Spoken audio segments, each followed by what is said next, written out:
think I was supposed to talk about my new book, which is called Blink, and it's about snap judgments and first impressions. And it comes out in January, and I hope you all buy it in triplicate. But I was thinking about this, and I realized that that although my new book makes me happy, and I think will make my mother happy, it's not really about happiness. So I decided instead I would talk about someone who I think has done as much to make Americans happy as perhaps anyone over the last 20 years. A man who is a great personal hero of mine, someone by the name of Howard Moskowitz, who is most famous for reinventing spaghetti sauce. Howard's about this high, and he's round, and he's in his 60s, and he has big, huge glasses and thinning gray hair, and he has a kind of wonderful exuberance and vitality, and he has a parrot, and he loves the opera, and he's a great aficionado of medieval history. And he, by profession, he's a psychophysicist. Now, I should tell you that I have no idea what psychophysics is, although at some point in my life, I dated a girl for 2 years who was getting her doctorate in psychophysics, which should tell you something about that relationship. But Howard, as far as I know, psychophysics is about measuring things. And Howard is very interested in measuring things. And he graduated with his doctorate from Harvard, and he set up a little consulting shop in White Plains, New York. And one of his first clients was, this is many years ago, back in the early 70s, one of his first clients was Pepsi. And Pepsi came to Howard and they said, you know, there's this new thing called aspartame, and we would like to make Diet Pepsi. And we'd like you to figure out how much aspartame we should put in each can of Diet Pepsi in order to have the perfect drink. Right? Now that sounds like an incredibly straightforward question to answer. And that's what Howard thought. Because Pepsi told him, look, we're working with a band between 8 and 12%. Anything below 8% sweetness is not sweet enough. Anything above 12% sweetness is too sweet. We want to know what's the sweet spot between 8 and 12. Now, if I gave you this problem to do, you would all say, it's very simple. What we do is we make up a big experimental batch of Pepsi at every degree of sweetness, 8%, 8.1, 8.2, 8.3, all the way up to 12. And we try this out with thousands of people, and we plot the results on a curve, and we take the most popular concentration, right? Really simple. Howard does the experiment, and he gets the data back, and he plots it on a curve, and all of a sudden he realizes it's not a nice bell curve. In fact, the data doesn't make any sense. It's a mess. It's all over the place, right? Now, most people in that business, in the world of testing food and such, are not dismayed when the data comes back a mess. They think, well, you know, figuring out what people think about cola is not that easy. You know, maybe we made an error somewhere along the way. You know, let's just make an educated guess, and they simply point and they go for 10%, right in the middle. Howard is not so easily placated. Howard is a man of a certain degree of intellectual standards, and this was not good enough for him. And this question bedeviled him for years. And he would think it through and say, what was wrong? Why could we not make sense of this experiment with Diet Pepsi? And one day he was sitting in a diner in White Plains about to go, trying to dream up some work for Nescafe. And suddenly, like a bolt of lightning, the answer came to him. And that is that when they analyzed the Diet Pepsi data, they were asking the wrong question. They were looking for the perfect Pepsi, and they should have been looking for the perfect Pepsis. Trust me, this was an enormous revelation. This was one of the most brilliant breakthroughs in all of food science. And Howard immediately went on the road, and he would go to conferences around the country, and he would stand up and he would say, you have been looking for the perfect Pepsi. You're wrong. You should be looking for the perfect Pepsis. And people would look at him with a blank look, and they would say, what are you talking about? It's craziness. And they would say, you know, move, next. He tried to get business, nobody would hire him. He was obsessed, though, and he talked about it and talked about it and talked about it. Howard loves the Yiddish expression, to a worm in horseradish, the world is horseradish. This was his horseradish. He was obsessed with it. And finally, he had a breakthrough. Vlasic pickles came to him. And they said, Mr. Moskowitz, Dr. Moskowitz, we want to make the perfect pickle. And he said, there is no perfect pickle. There are only perfect pickles. And he came back to them and he said, you don't just need to improve your regular. You need to create zesty. And that's where we got zesty pickles. Then the next person came to him, and that was Campbell's soup. And this was even more important. In fact, Campbell's soup is where Howard made his reputation. Campbell's made Prego, and Prego in the early 80s was struggling next to ragu, which was the dominant spaghetti sauce of the 70s and 80s. Now, in the industry, I don't know whether you care about this or how much time I have to go into this, but it was, technically speaking, this is an aside, Prego is a better tomato sauce than ragu. The quality of the tomato paste is much better. The spice mix is far superior. It adheres to the pasta in a much more pleasing way. In fact, they would do the famous bowl test back in the 70s with ragu and Prego. You'd have a plate of spaghetti and you would pour it on, right? And the ragu would all go to the bottom and the Prego would sit on top. That's called adherence. And anyway, despite the fact that they were far superior in adherence and the quality of their tomato paste, Prego was struggling. So they came to Howard and they said, fix us. And Howard looked at their product line and he said, what you have is a dead potatoes society, a dead tomatoes society. So he said, this is what I want to do. And he got together with the Campbell's Soup Kitchen and he made 45 varieties of spaghetti sauce. And he varied them according to every conceivable way that you can vary tomato sauce. By sweetness, by level of garlic, by tartness, by sourness, by tomatoiness, by visible solids, my favorite term in the spaghetti sauce business. Every conceivable way you can vary spaghetti sauce, he varied spaghetti sauce. And then he took this whole raft of 45 spaghetti sauces and he went on the road. He went to New York, he went to Chicago, he went to Jacksonville, he went to Los Angeles. And he brought in people by the truckload into big halls. And he sat them down for 2 hours and he gave them over the course of that 2 hours 10 bowls. 10 small bowls of pasta with a different spaghetti sauce on each one. And after they ate each bowl, they had to rate from 0 to 100 how good they thought the spaghetti sauce was. And at the end of that process, after doing it for months and months, he had a mountain of data about how the American people feel about spaghetti sauce. And then he analyzed the data. Now, did he look for the most popular brand variety of spaghetti sauce? No. Howard doesn't believe that there is such a thing. Instead, he looked at the data and he said, let's see if we can group all these different data points into clusters. Let's see if they congregate around certain ideas. And sure enough, if you sit down and you analyze all this data on spaghetti sauce, you realize that all Americans fall into one of three groups. There are people who like their spaghetti sauce plain. There are people who like their spaghetti sauce spicy. And there are people who like it extra chunky. And of those three facts, the third one was the most significant. Because at the time, in the early 1980s, if you went to a supermarket, you would not find extra chunky spaghetti sauce. And Prego turned to Howard and they said, are you telling me that 1/3 of Americans crave extra chunky spaghetti sauce and yet no one is servicing their needs? And he said yes.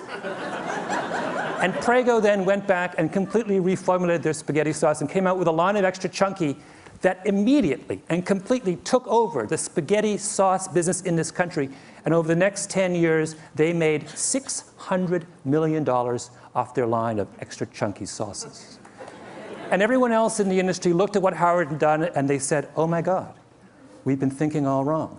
And that's when you started to get 7 different kinds of vinegar and 14 different kinds of mustard and 71 different kinds of olive oil. And then eventually even ragu hired Howard. And Howard did the exact same thing for ragu that he did for Prego. And today, if you go to the supermarket, a really good one, and you look at how many ragus there are, do you know how many they are?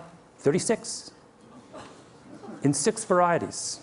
Cheese, light, robusto, rich and hearty, old world traditional,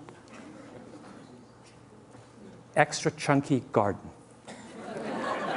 That's Howard's doing. That is Howard's gift to the American people. Now, why is that important? It is, in fact, enormously important. I'll explain to you why. Because what Howard did is he fundamentally changed the way the food industry thinks about making you happy. Assumption number 1 in the food industry used to be that the way to find out what people want to eat, what will make people happy, is to ask them. And for years and years and years and years, Ragu and Prego would have focus groups. And they would sit all you people down and they would say, what do you want in a spaghetti sauce? Tell us what you want in a spaghetti sauce. And for all those years, 20, 30 years, through all those focus group sessions, no one ever said they wanted extra chunky, even though at least 1/3 of them deep in their hearts actually did. People don't know what they want, right? As Howard loves to say, the mind knows not what the tongue wants. It's a mystery. A critically important step in understanding our own desires and tastes is to realize that we cannot always explain what we want deep down. If I asked all of you, for example, in this room, what you want in a coffee, you know what you'd say? Every one of you would say, I want a dark, rich, hearty roast. So people always say when you ask them what they want in a coffee, what do you like? Dark, rich, hearty roast. What percentage of you actually like a dark, rich, hearty roast? According to Howard, somewhere between 25 and 27% of you. Most of you like milky, weak coffee.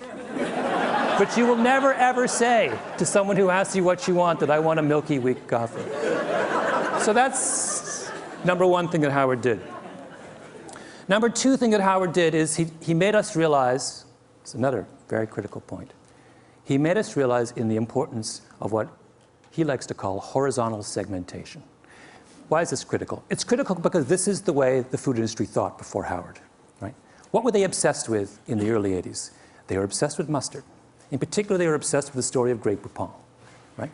Used to be, there were two mustards, French's and Golden's. What were they? Yellow mustard. What's in yellow mustard? Yellow mustard seeds, turmeric, and paprika.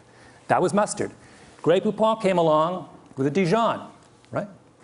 Much more volatile brown mustard seed, some white wine, a nose hit, much more delicate aromatics. And what did they do? They put it in a little tiny glass jar with wonderful enameled label on it. Made it look French, even though it's made in Oxnard, California. And instead of charging $1.50 for the 8-ounce can, the 8-ounce bottle, the way that French's and Golden's did, they decided to charge $4. And then they had those ads, right, with the guy in the Rolls Royce, and he's eating the Grey Poupon, the other Rolls Royce pulls up, and he says, do you have any Grey Poupon? And the whole thing, after they did that, Grey Poupon takes off, takes over the mustard business. And everyone's take-home lesson from that was that the way to get to make people happy, right, is to give them something that is more expensive, something to aspire to, right? Is to make them turn their back on what they like, think they like now, and reach out for something higher up the mustard hierarchy.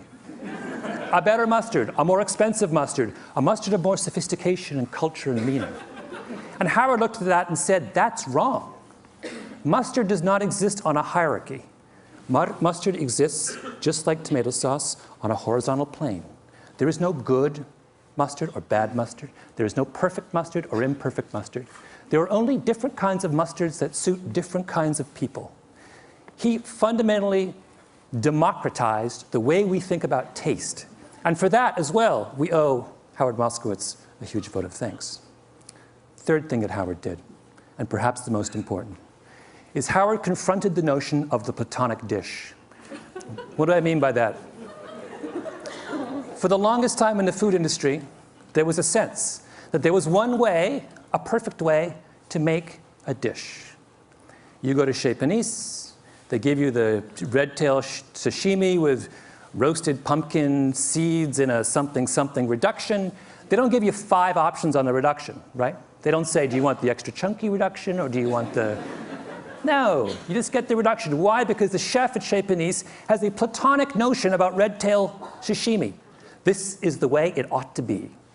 And when that, and she serves it that way time and time again, and if you quarrel with her, she will say, you know what? You're wrong. This is the best way it ought to be in this restaurant. Now that same idea fueled the commercial food industry as well. They had a notion, a Platonic notion of what tomato sauce was. And where did that come from? It came from Italy.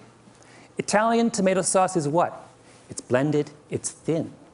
The culture of tomato sauce was thin. When we talked about authentic tomato sauce in the 1970s, we talked about Italian tomato sauce. We talked about the earliest ragouts, which had no visible solids, right? Which were thin, you just put a little bit over and it sunk down to the bottom of the pasta. That's what it was. And why were we attached to that? Because we thought that what it took to make people happy was to provide them with the most culturally authentic tomato sauce, A, B. And B, we thought that if we gave them the culturally authentic tomato sauce, then they would embrace it. And that's what would please the maximum number of people. And the reason we thought that, in other words, people in the cooking world were looking for cooking universals.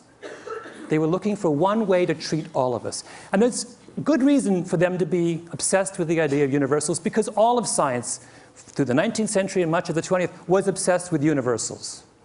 Psychologists, medical scientists, economists were all interested in finding out the rules that govern the way all of us behave. But that changed, right?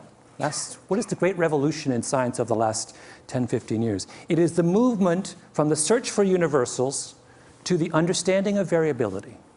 Now in medical science, we don't want to know just how cancer works. We want to know how your cancer is different from my cancer. I guess my cancer is different from your cancer. We're interested in, genetics has opened the door to the study of human variability. What Howard Moskowitz was doing was saying, this same revolution needs to happen in the world of tomato sauce. And for that, we owe him a great vote of thanks. I'll give you one last illustration of variability. And that is, Howard not only believed that, but he took it a second step, which was to say that when we pursue universal principles in food, we aren't just making an error, we are actually doing ourselves a massive disservice. And the example he used was coffee. And coffee is something he did a lot of work with Nescafé. If I were to ask all of you to try and come up with a brand of coffee, a type of coffee, a brew, that made all of you happy, and then I ask you to rate that coffee, the average score in this room for coffee would be about 60 on a scale of 0 to 100. If, however, you allowed me to break you into coffee clusters, maybe 3 or 4 coffee clusters, and I could make coffee just for for each of those individual clusters, your scores would go from 60 to 75 or 78. The difference between coffee at 60 and coffee at 78 is a difference between coffee that makes you wince and coffee that makes you deliriously happy. That is the final and I think most beautiful lesson of Howard Moskowitz, that in embracing the diversity of human beings, we will find a sure way to true happiness. Thank you.